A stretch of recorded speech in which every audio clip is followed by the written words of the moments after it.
Dans ce deuxième clip, nous vous décrivons les différents types d'activités de la plateforme. Le premier est le test de référence, qui est le point de départ pour mesurer la progression en pourcentage. L'exercice est enregistré, mais n'est accessible qu'à la fin de tout le programme. Vous répétez ce que vous entendez. Vous pouvez interrompre l'exercice et le reprendre par la suite, mais il vaut mieux le faire en une fois. Ne vous inquiétez pas du résultat, c'est la progression d'un test à l'autre qui compte. On compare le résultat du premier test avec celui du deuxième et du troisième pour observer l'évolution. Vous remarquerez une meilleure perception auditive aux deux tests suivants. Vous remarquerez ici qu'il y a eu 2 essais. Un seul est suffisant, sauf si vous avez eu quelques difficultés avec la technique ou le rythme des répétitions. La deuxième activité s'appelle la phase musicale.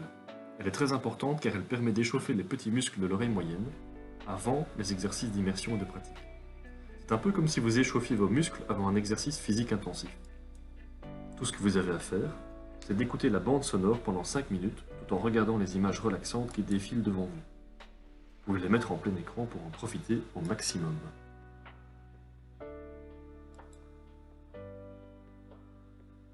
L'exercice d'immersion consiste à répéter les éléments que vous entendez en continu. Le logiciel utilise la boucle audio-phonatoire pour entraîner les petits muscles de l'oreille moyenne vers davantage de souplesse.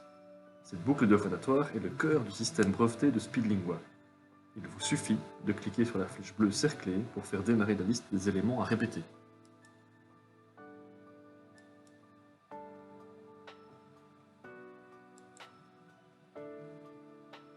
Nous passons maintenant à l'exercice pratique, qui est en fait le deuxième type d'activité qui applique la boucle audio-phonatoire afin d'ouvrir l'oreille au son de la langue étrangère. Chaque phrase que vous répétez est enregistrée momentanément et est automatiquement remplacée par la dernière phrase enregistrée. Nous vous expliquerons en détail comment exploiter l'exercice d'immersion et l'exercice pratique. La 5e activité propose une nouvelle phase musicale. C'est donc encore un échauffement. Nous nous rendons immédiatement à la 6e activité qui est un exercice à choix multiples. Dans la pratique, vous n'aurez pas le choix de passer à une autre activité sans avoir terminé la précédente. Si la plateforme vous propose une visite guidée des pages du programme, vous répondez non puisque nous y sommes occupés. Cet exercice n'est là que pour vous donner un feedback sur votre compréhension à l'audition. C'est plutôt un exercice récréatif car il est facile à utiliser et il ne développe pas la perception auditive comme les exercices d'immersion et de pratique. Le dernier type d'exercice à vous présenter s'intitule « Production orale ».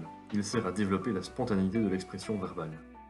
Chaque exercice de production orale se trouve en fin de chapitre lié à un objectif. Vous vous exprimez librement sur ce thème en utilisant le vocabulaire et expressions que vous avez répétés dans la série d'exercices qui précède.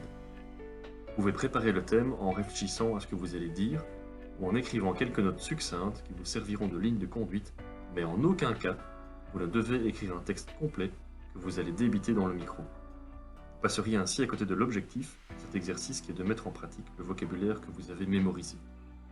Dès que vous cliquez sur le micro, le logiciel enregistre votre voix. En cliquant sur pause, il s'arrête. Lorsque vous cliquez sur le petit nuage avec une flèche à droite, vous validez l'enregistrement.